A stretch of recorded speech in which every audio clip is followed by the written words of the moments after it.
प्रकरण 8वे या प्रकरणामध्ये आपण विद्यार्थी मित्र व मागील भागामध्ये आपण महायुद्धे आणि भारत यातील पहिले महायुद्ध आणि भारत याचा अभ्यास केला। आज आपण दुसरे महायुद्ध आणि भारत आणि भारतावर महायुद्धाचे झालेले परिणाम अभ्यासणार आहोत। आता दुसरे महायुद्ध हे 1939 ते 1945 या कारकिर्दीमध्ये लढले गेले। या युद्ध काळामध्ये इंग्रजांना भारतीयांची मोठ्या प्रमाणात मदत झालेली दिसून येते। त्यामध्ये भारतीयांची मदत युद्ध काळात भारताने उत्तर Africa, Egypt, Iran, Iraq, Greece, ब्रह्मदेश, मलाया येथील युद्धामध्ये सहभाग घेतला। युद्ध संपल्यानंतर प्रामुख्याने मलाया, इंडोनेशिया, चीन येथील जी पुनर्रचना करण्यात आली त्या पुनर्रचनेच्या संदर्भात सुद्धा ब्रिटिशांना सहकार्य केलेले दिसून येते। त्याचप्रमाणे भारतीय वायुसेनेने आसाम आणि ब्रह्मदेश येथील लढ्यामध्ये भाग घेतला। नौसेनेने म्हणजेच नौदलाने अरबी समुद्र, बंगालच्या उपसागरातील लढाया यामध्ये सक्रिय सहभाग घेतला। म्हणजेच वायुसेना, नौसेना या दोन्हीही सेनेनी भारतीय सेनेने इंग्रजांना मदत केलेली दिसून येते। या युद्धामध्ये इंग्लंडला विजय मिळवण्यासाठी इंग्लंडने भारताचे शोषण मोठ्या प्रमाणात केले। म्हणजे सर्व सैनिक शस्त्रास्त्र, सैनिक, आर्थिक शोषण या सर्व प्रकारचे शोषण ब्रिटिशांनी त्यावेळेला भारतीयांचे केलेले दिसून येते। भारतीयांना युद्धात ओढले। भारतीय भूमीचा वापर इंग्रजांनी स्वतःच्या स्वार्थासाठी केला। युरोपातील दोस्त राष्ट्रांनी औद्योगिक उत्पादने, कपडे, जीवनोपयोगी सामग्री पुरवणारी हक्काची वसाहत म्हणून भारतीयांच्याकडे कायम पाहिलेले दिसून येतात।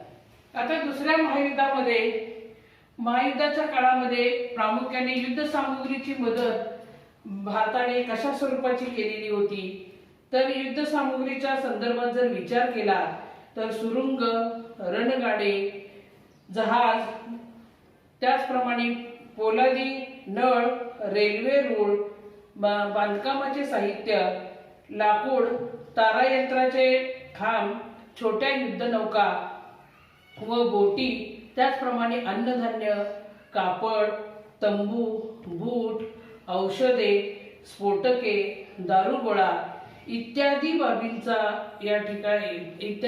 म्हणजे इतर या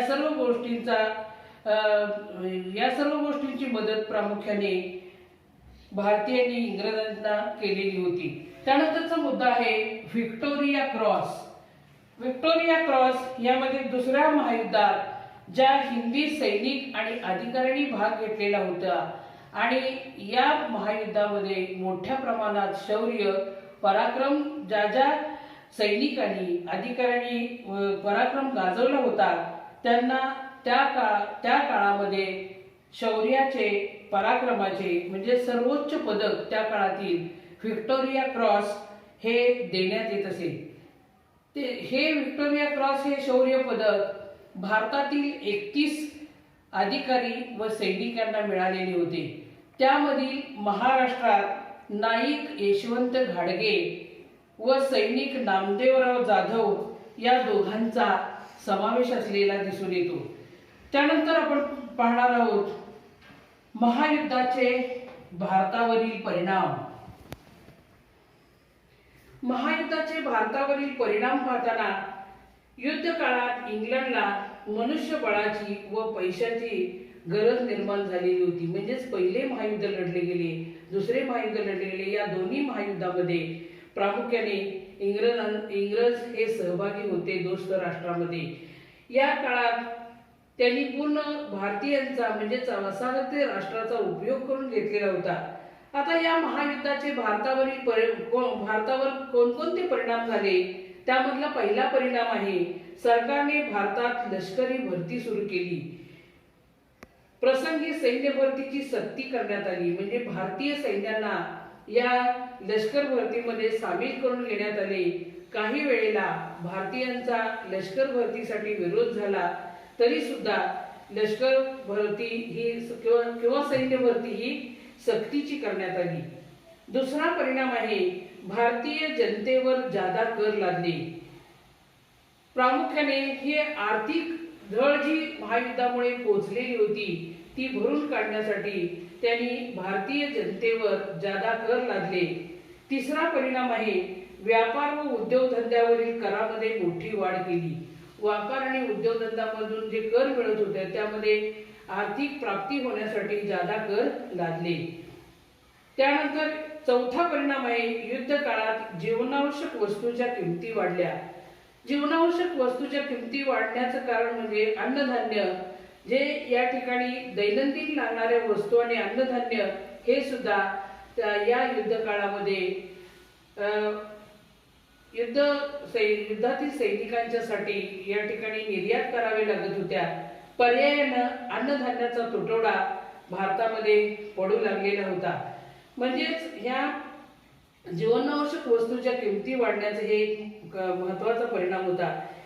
त्यानंतर पाचवा परिणाम आहे वाढलेल्या महागाई बरोबरच या काळात औद्योगिक मंदीमुळे बेकारीचे संकटही भारतापुढे उभे राहिलेले होते. आणि या सर्व परिस्थितीला ब्रिटिश सत्ता कारणीभूत आहे हे या ठिकाणी भारतीयांच्या लक्षात आलेले होते. त्यामुळं भारतातील कामगार, शेतकरी, मध्यमवर्गीय हे सर्व ब्रिटिश सत्तेच्या विरोधात राष्ट्रीय चळवळीत मोठ्या प्रमाणात उभे राहिले. सप्टेंबर 1939 मध्ये युरोपामध्ये दुसरे महायुद्ध भडकले. त्यावेळेला इंग्लंड व फ्रान्स यांच्या विरुद्ध जर्मनी आणि इटली असे दुसऱ्या महायुद्धाचे सुरुवातीचे स्वरूप होते. यामध्ये प्रामुख्याने एका बाजूला लोकशाही राष्ट्र तर दुसऱ्या बाजूला हुकुमशाही राष्ट्र अशा प्रकारच्या सुरुवातीचं स्वरूप होतं.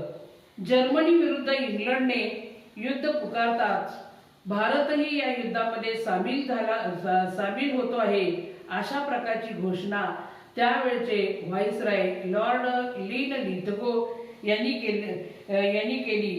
त्यानंतर ही जी घोषणा लॉर्ड लीन लिथगो यांनी केली होती त्याला भारतीयांचा विरोध होता. यानंतरचा मुद्दा आहे राष्ट्रीय सभेचा युद्धकार्यास विरोध. व्हाईसरायने घोषणा केली होती की भारत या युद्धामध्ये सामील होतो आहे. याचा निषेध प्रामुख्याने राष्ट्रीय सभेने केला. जर्मनीतील व इटलीतील आक्रमक हुकुमशाही विचार प्रणालीचा जसा राष्ट्रीय सभेचा विरोध होता, तसेच इंग्रजांच्या साम्राज्यवादाचा आणि वसाहतवादाला भारतीयांचा विरोध होता. युरोपमधील लोकशाहीचे रक्षण करण्यासाठी जर्मनी व इटली विरुद्ध आम्ही लढत आहोत असं ब्रिटिशांनी भासवलेलं होतं, म्हणजेच इंग्रजांनी भासवलेलं होतं. ते जर खरे असेल तर इंग्रजांनी भारताला ताबडतोब स्वातंत्र्य द्यावं अशी मागणी राष्ट्रीय सभेने केली. स्वतंत्र भारत जर भारताला स्वातंत्र्य इंग्रजांनी दिलं तर स्वतंत्र भारत जर्मनी विरुद्ध इंग्लंडला युद्धात मदत करेल असे आश्वासनही राष्ट्रीय सभेने दिलेले दिसून येते. भारतात इंग्लंडचे साम्राज्यवादी शासन जर कायम ब्रिटिश ठेवणार असतील तर भारत या युद्धामध्ये इंग्रजांना मदत करणार नाही असे राष्ट्रीय सभेने घोषित केले. राष्ट्रीय सभेने घोषित केल्यानंतर लॉर्ड लीन लिथगो याने आपलं मत व्यक्त केलं, म्हणजेच भारताला स्वातंत्र्य भारतीय मागत होते तरच मदत करणार अशा प्रकारचं त्यांनी सांगितलेलं होतं. याला उत्तर म्हणून प्रामुख्याने महायुद्ध सुरू असेपर्यंत भारतासंबंधी म्हणजे भारताच्या स्वातंत्र्यासंबंधी कोणताही विचार केला जाणार नाही असे इंग्लंडच्या व्हाईसराय यांनी स्पष्ट केली. तेव्हा इंग्लंडच्या युद्धकार्यामध्ये सामील व्हायचे नाही असे राष्ट्रीय सभेने जाहीर केले. त्यानंतर आझाद हिंद सेनेचे योगदान. भारतीयांच्या पूर्वेकडील देशात जपानच्या सहकार्याने भारतीय सैन्य ब्रिटिशांच्या विरोधात लढत होते. सुभाषचंद्र बोस यांच्या नेतृत्वाखाली आझाद हिंद सेना लढत होती. इंग्लंड दुसऱ्या महायुद्धात गुंतलेले आहे तोपर्यंत जन आंदोलन मोठ्या प्रमाणात उग्र स्वरूपात धारण करून त्याचप्रमाणे बाहेरून पाठिंबा म्हणून आझाद हिंद सेनेने या ब्रिटिशांच्या विरुद्धच्या लढ्याला सहकार्य करावे अशा प्रकारचं नियोजन होतं. प्रसंगी भारताच्या स्वातंत्र्यासाठी ब्रिटिशांच्या शत्रूंचीही मदत आपल्याला घेता येईल असं सुभाषचंद्र बोस यांचं मत होतं. त्यानंतर आझाद हिंद सेनेने आराकान, कोहिमा हे भाग जिंकले आणि आसाम येथे प्रवेश केला. त्यानंतर चा मुद्दा आहे सत्ता सोडण्याचा इंग्रजांचा विचार. 1945 ला दुसरं महायुद्ध संपलं. या युद्धात इंग्लंडची प्रचंड वित्तहानी, जीवितहानी झालेली होती. इंग्लंडची शक्ती कमी झाल्यामुळे भारतीय जनतेला जे आतापर्यंत इंग्रजांचा दरारा वाटत होता तो दरारा कमी झाला. म्हणजेच या ठिकाणी इंग्रजांचे जे वर्चस्व होते ते कमी होऊ लागले. त्यानंतर भारतात आपली सत्ता, यामुळं ब्रिटिशांच्या सुद्धा लक्षात आलं की आपले भारतात यापुढे सत्ता जास्त काळ टिकणार नाही याची जाणीव इंग्रजांना झाली. त्यानंतर संयुक्त राष्ट्र संघाची स्थापना. दुसऱ्या महायुद्धाने जगाची प्रचंड आर्थिक आणि वित्तहानी झालेली होती.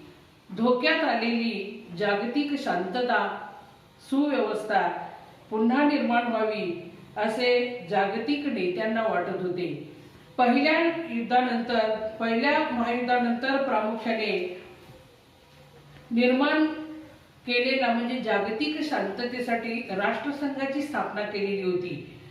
दुसऱ्या महायुद्धानंतर संयुक्त राष्ट्र म्हणजेच जगातील जी प्रमुख राष्ट्र आहेत त्या राष्ट्रांनी एकत्रित येऊन जगातील शांतता सुव्यवस्था राखण्याच्या दृष्टिकोनातून संयुक्त राष्ट्र संघाची स्थापना 1945 मध्ये केली. जागतिक महायुद्ध आणि भारत हे प्रकरण आपण अभ्यासले.